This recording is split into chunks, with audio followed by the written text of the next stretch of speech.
Here we go. Evening, Soph. Evening, Clive. Evening. How are we? We've done that, haven't we? We did that off camera. We have. I'm good, thank you, Si. Hey, Clive, you're right. Thank you for being here. Thank you for coming to talk to us, mate. That's all right. Anytime. No, appreciate that. So what we're going to do, we've got half an hour, and me and Soph just want to find out a bit more about you, because we've had you at Poetry. Pick your brains. Yeah.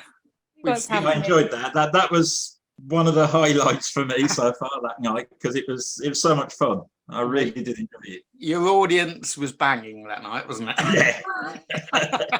They still talk about it at work. I think because that was the only one that they've been to, and that's sort of the what's the word I'm looking for? Standard.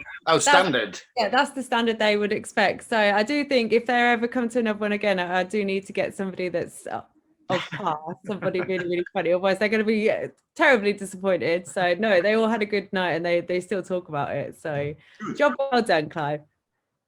Yeah, I enjoyed it. As I say, the reaction was the sort of stuff you dream of, really. Having somebody in the audience that laughs like that and then sets everybody else up. It's all you can ask for. No, she's a good egg, Tasha, bless her. No, she really, really enjoyed it. Really, really enjoyed it. Have you gotten over your jet lag yet? Are you all settled in back from? Yeah, I'm back at work now, and I wasn't there for that long this time. I mean, I'm going again. I enjoyed it so much, and I have been promised the possibility of more performances over there. So I booked 2 weeks off work in April today. So nice. The end of April, last 2 weeks of April. So is it actually your show you're doing? Is it What If They Laugh at Me that you're doing over there? No, I was invited to do a set at the New York Poetry Festival, right, on Governor's Island.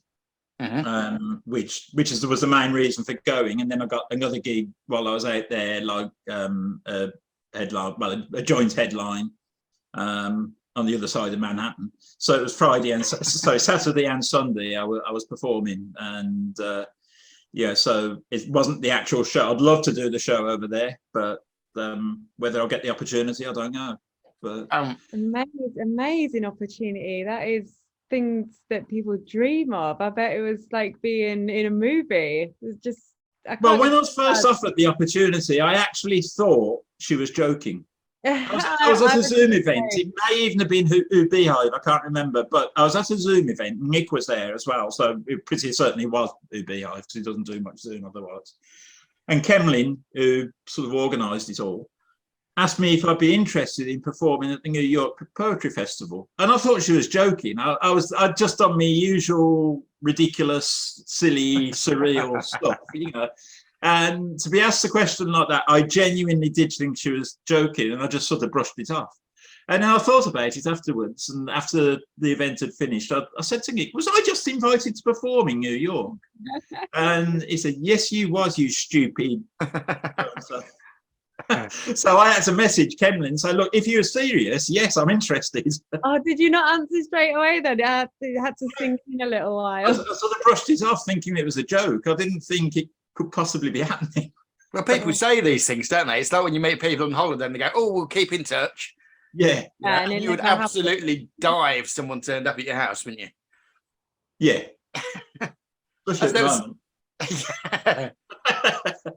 So it was all down to Kemlin. She organised it all.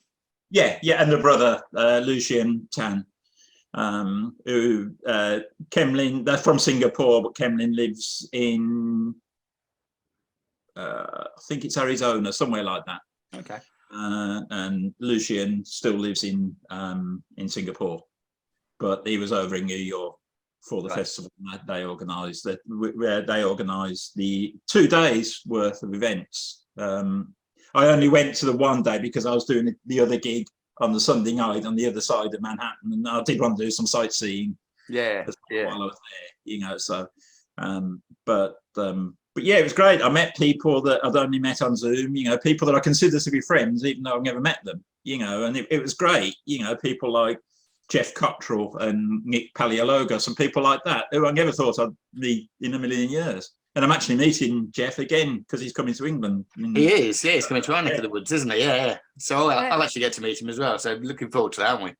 Yeah. Absolutely amazing. Yeah. Well, that's just a testament to you, Clive, like the opportunities that have presented themselves, like going to New York, like that's a huge deal. So many congratulations. And I'm so happy that it went well for you and it was everything that you dreamed it would be. That is just it was awesome. I mean, obviously the performing was a great opportunity and I really enjoyed it and was well received as well. But just the city, I'm like, you know, when you go somewhere where you've never been and as soon as you step out, you feel at home. Yeah. That's how I felt in New York. It was just wonderful. I really did enjoy it. So oh my goodness, that is amazing.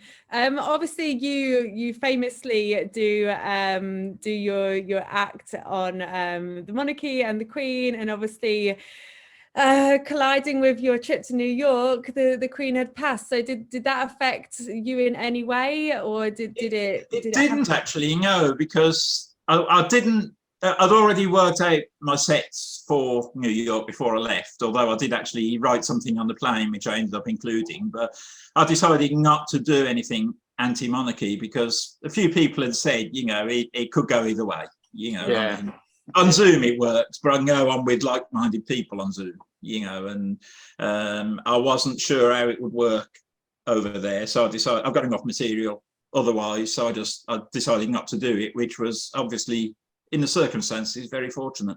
Because the Americans, fair play to them, love the English monarchy, don't they? Yeah. They love anything English. Yeah, they don't have to pay the taxes to... No, there is that. There is that. Do you think moving forward that...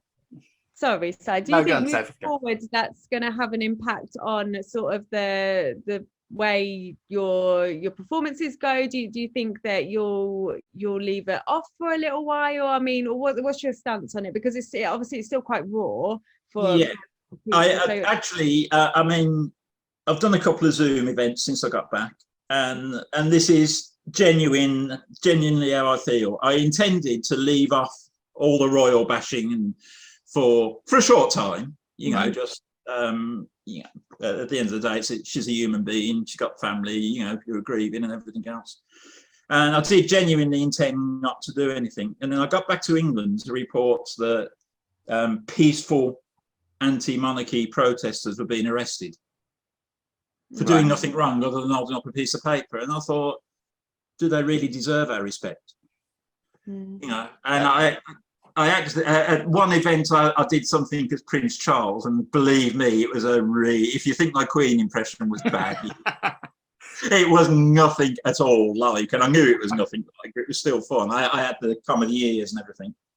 And then last night, I actually did something as the Queen arriving in heaven.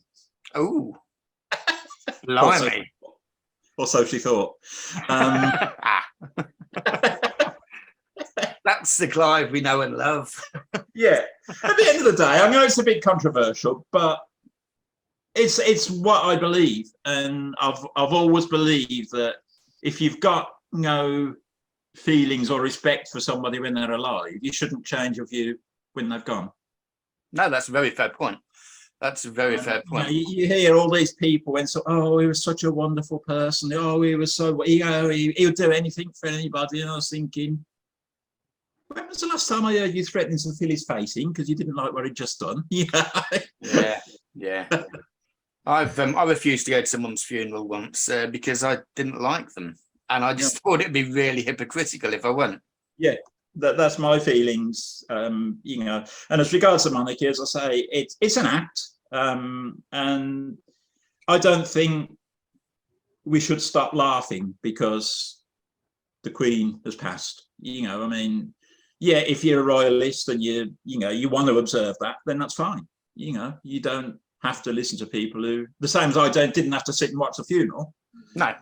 They don't have to sit and listen to me if they don't want to. You know, and. You know. It's free speech, isn't it? It's completely free. Yeah. It's I think, I don't know. Do we get there was a lot of people loudly proclaiming against the monarchy Well, I don't know if it was a fair split 50-50 down the country. It's hard to say, isn't it? It's very hard to say, because I mean, most people keep the views to themselves anyway, you know. Yeah. And you know, you only hear the vocal. I mean, in the case of pro-royalists, obviously they were all, you know, upset and following everything and watching the same news over and over again for 10 days. But you know, as you know, people like myself who absolutely abhor the system, you know, some of us kept quiet, some of us didn't, you know, which is personal choice, I suppose. Of course it is. Of course it is. Going back to personal choice, then let's skip away from this for a second. We want to ask you about your show. What if they laugh at me? Where did that come from? Have you been writing it for long? It's got great reviews. The idea has been there for a while. It was a case of, in some ways, finding the courage to do it, because it is, although it's a comedy, it is very much based on my own life, difficult bits and all. You know, right. So I mean, it's based on somebody who had, let's call it a difficult childhood, just to be diplomatic, and has had a lot of problems growing up, was very shy, had no self-esteem, you know, no self-belief. And although I say they, I mean, really, I'm referring to myself. Although I knew that I could be funny, I was scared to be funny in public, because I thought people would laugh at me rather than with me. Yeah. You know, I really had this belief that, and it's because it had been drilled into me as a child and growing up, and you know, it had always been drilled into me, and obviously that takes some getting over. So the show itself, it's like, it's in two halves, and the first half starts very serious, and it becomes like a bit of a battle between the, you know, the thoughts, you know, and the self-doubt and the comedy. And gradually the comedy wins, and then there's a really serious moment at the end of the first half, which is a good time to have a break. And in the second half, really, the comedy wins, you know, with the occasional sort of slip back, you know. So, and I'm told by people that have seen it that it's very powerful, and you know, they giving too much away, because obviously I want people to come and watch it. But the ending of the first half in particular is apparently very moving. So you're bringing it our way, aren't you? Aren't you? You what, sorry? You're bringing it our way, aren't you? I think. Are you coming Stamford way with it? I'm hoping to, yeah. I've been told I'll be coming to either Stamford, Peterborough or Kettering. Awesome. But not sure which at the moment, and I'm not sure of the exact date either, but I think it's going to be either November or January. So that's amazing.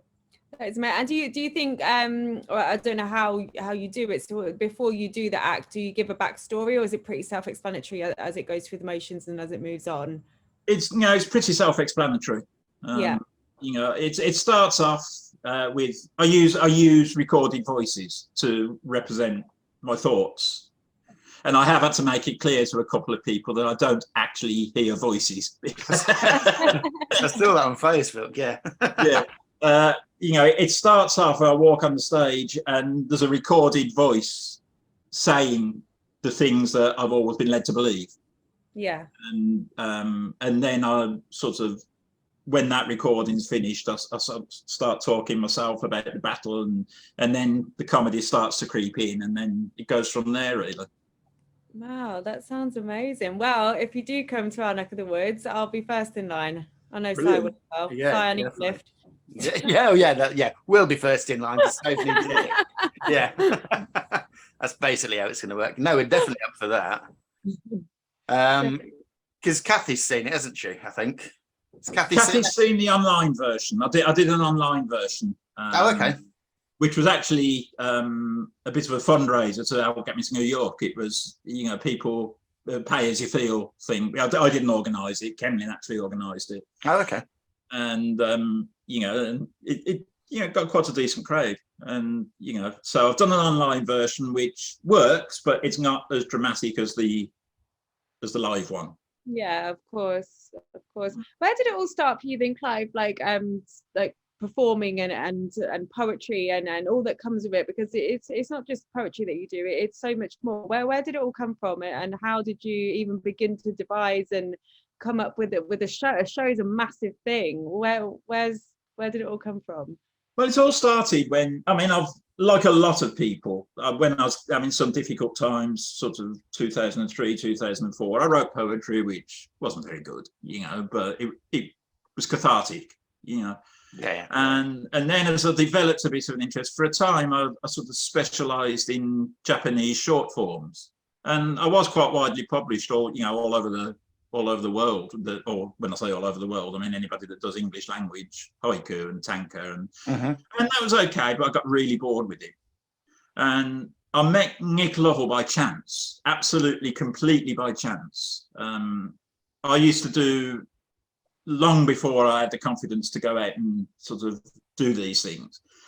In the early days of the internet, I used to go on like AOL, not chat, but like the message boards and things, and have a laugh on there in a pseudonym, you know. So my theory was, you know, I'll try and make people laugh, and if they think I'm stupid, they don't know who I am, you know. Which is great. And I sort of got to know a few people through that. And Nick, before I knew him, I mean, he only lives two miles up the road, you know, but before I knew him, he went to the Worcester Poetry Slam to compete. And he met somebody there who I knew on the AOL thing. And he said to me, "Oh, I know somebody who lives in Swindon that writes poetry. Do you know him?" And that's how we met. And I started going to open mics with him. And it was okay.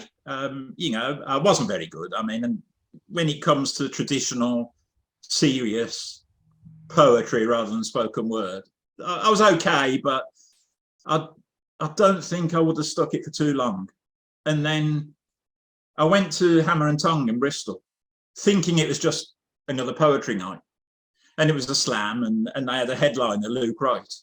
And I watched Luke Wright, and I sat there absolutely awestruck. And that night genuinely changed my life, because I sat there and this is what I want to do. You know, forget the traditional poetry. If people come to watch this is what I want to do, because this is brilliant. And I'm not for a minute suggesting I'm in Luke Wright's class, but that's what got me started.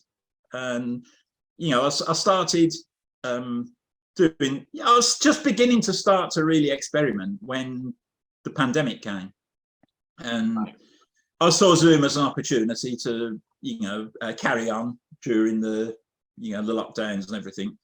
And I started having thoughts of, I could do this on Zoom, and I could do, you know, little experiment, like tricks, you know, like making the host believe that the internet had frozen, and, you know, using sound effects to, you know, and on one occasion I made out that I was being arrested.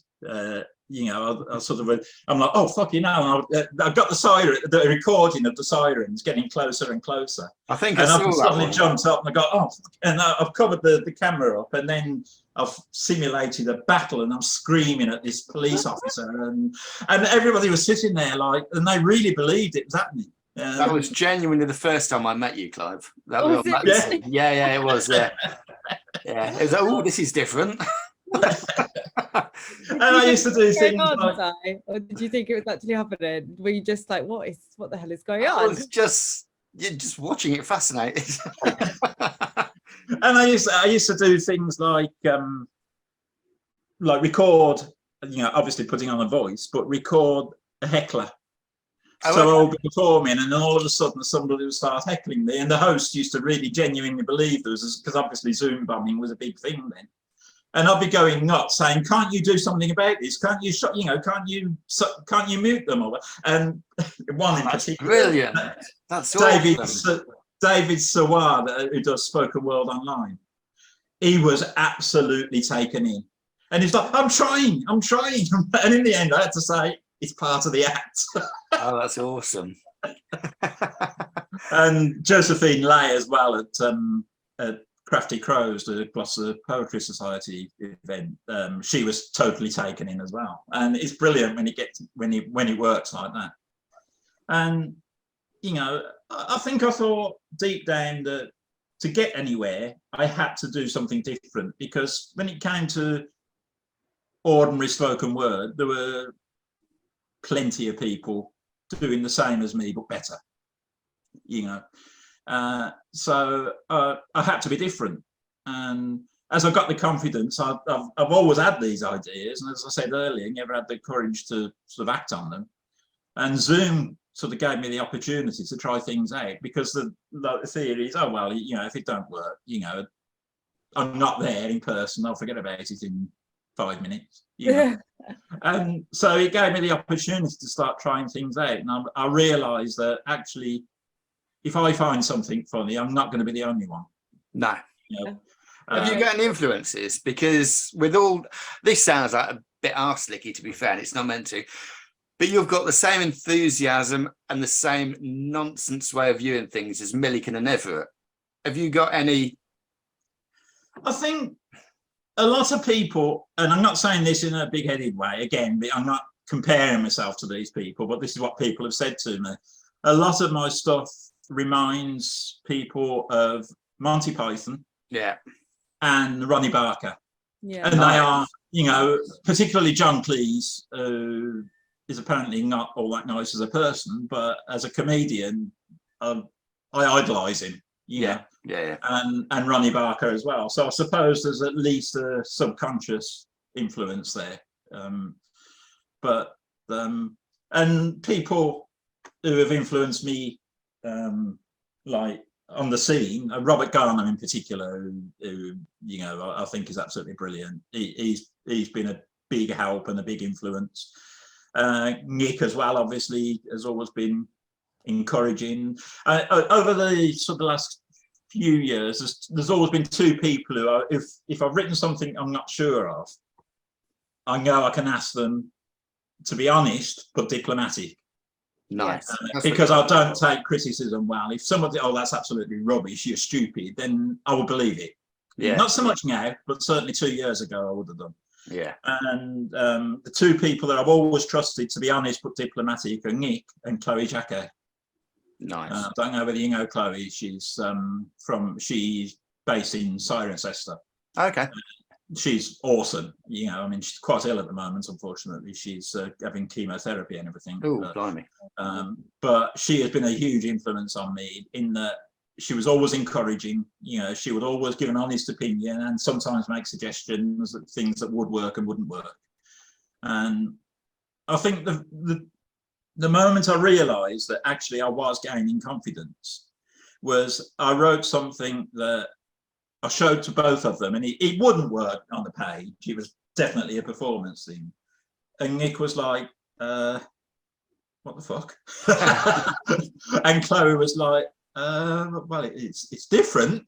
And I thought, you know what? If I was in a room and somebody else did that, I would laugh my socks off. So I went for it, and it was my first letter swapping poem, but Right. But instead of swapping P and F like the most famous one, I used, again, P was involved, but any P sound had to be replaced by a sh. And any genuine sh, like but words beginning with SH, for example, that had to be replaced by me blowing a raspberry.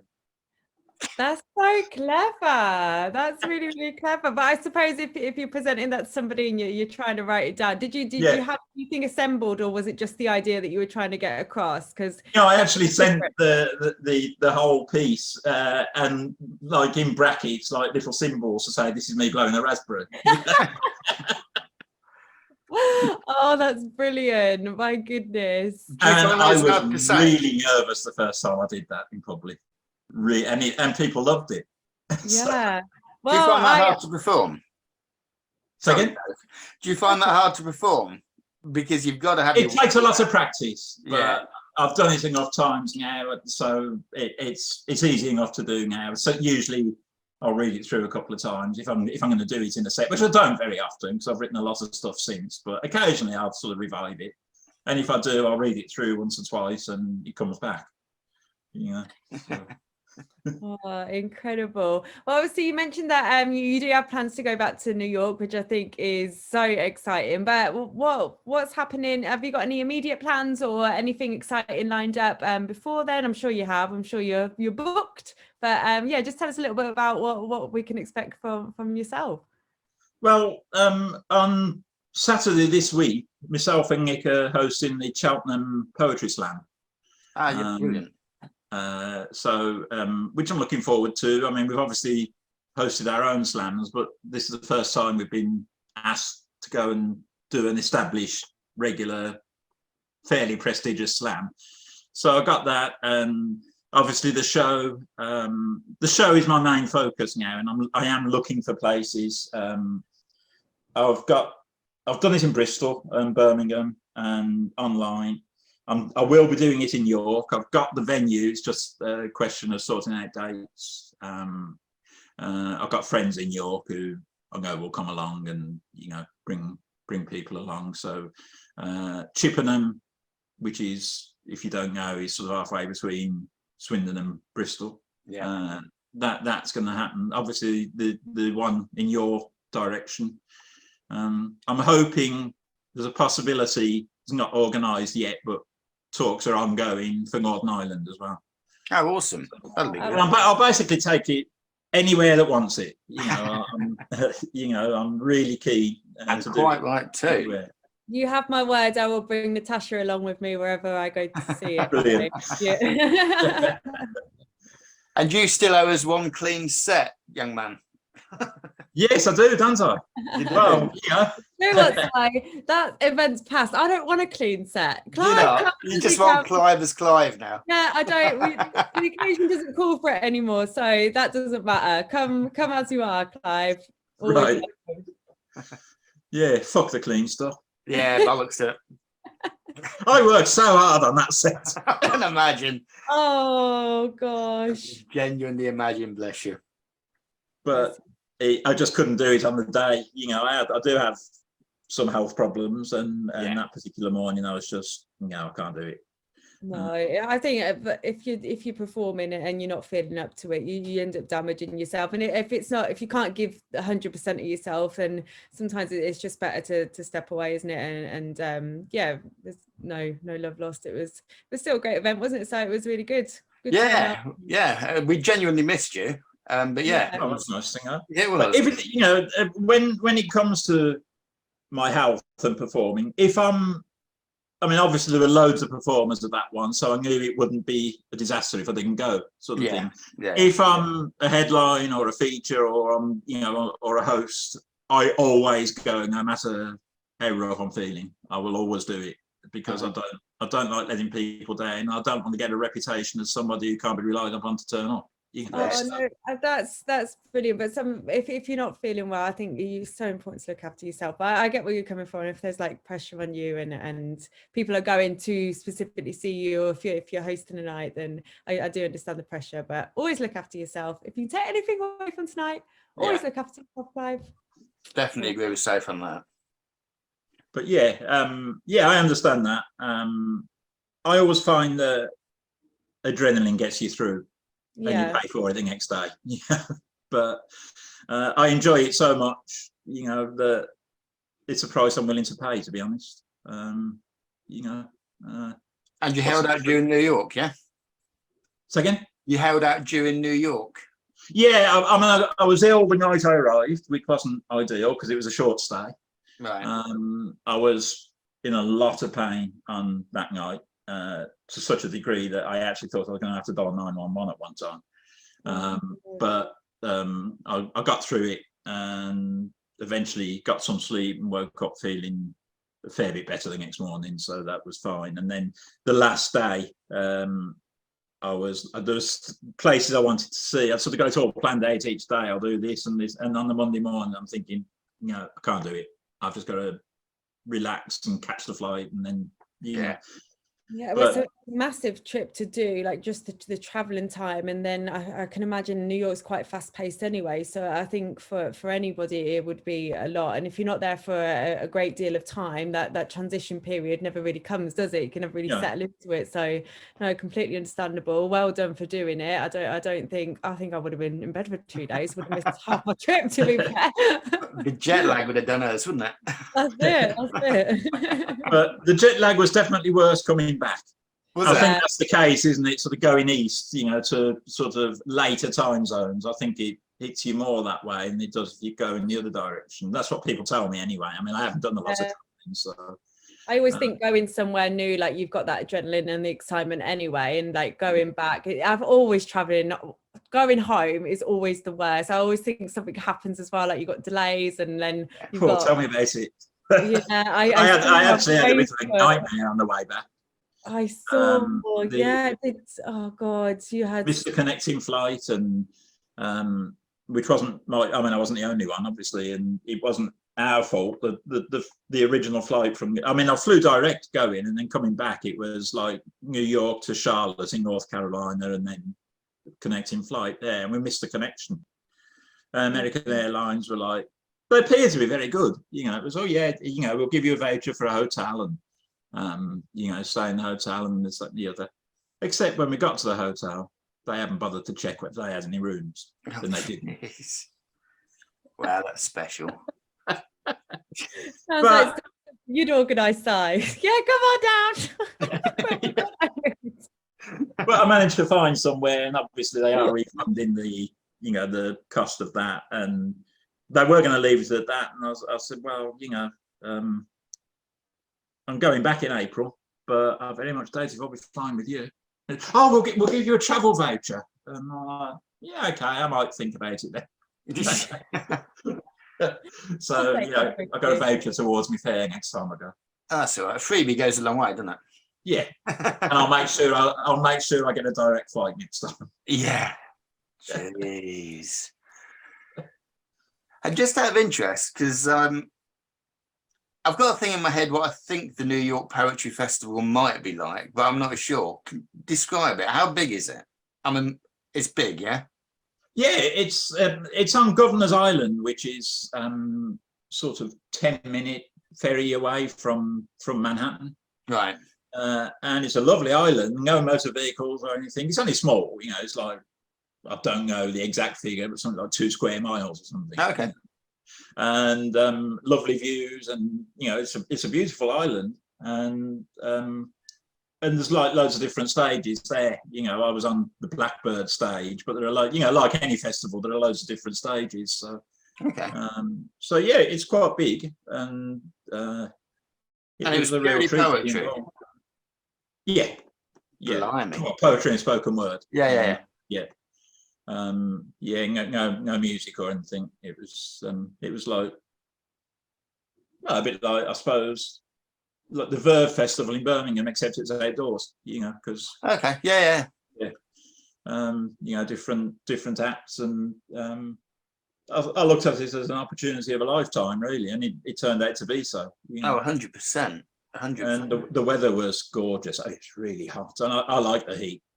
But I was glad there were plenty of trees around. Really hot.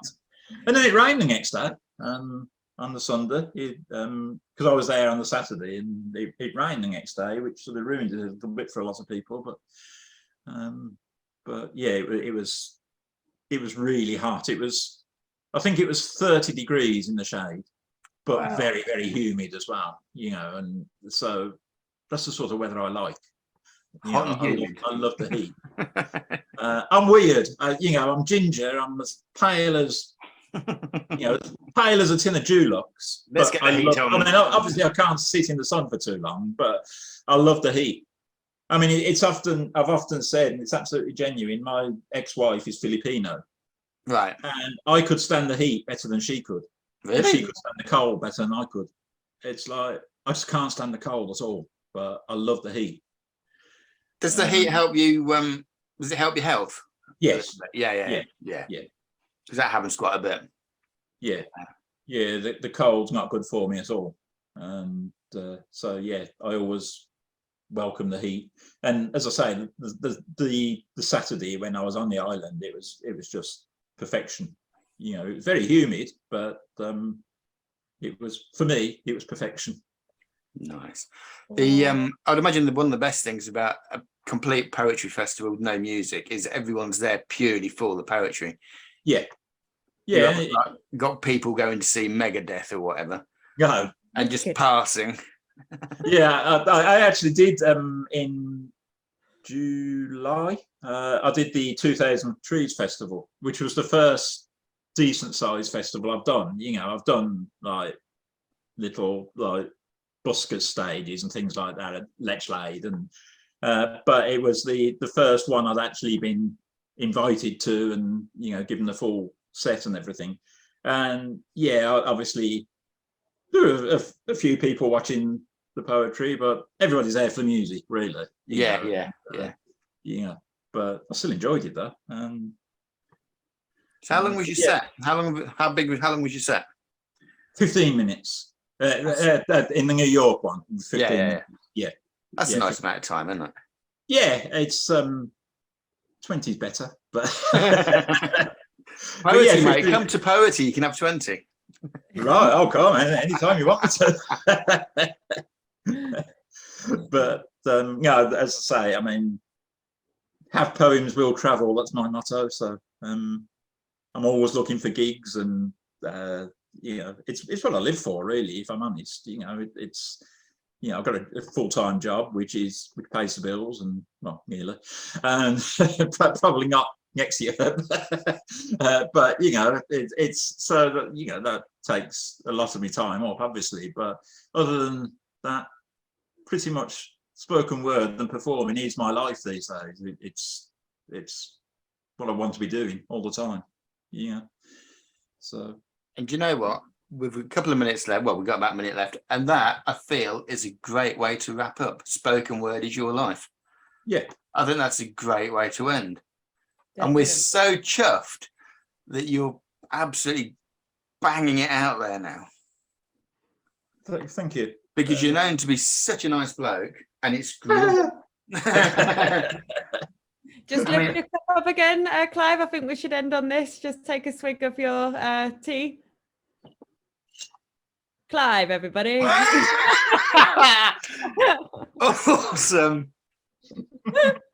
Clive, lovely to talk to you, mate, and we will catch you next time. Okay, brilliant. Thanks a lot. Yourself. Brilliant. Cheers, Clive. See you soon. Bye.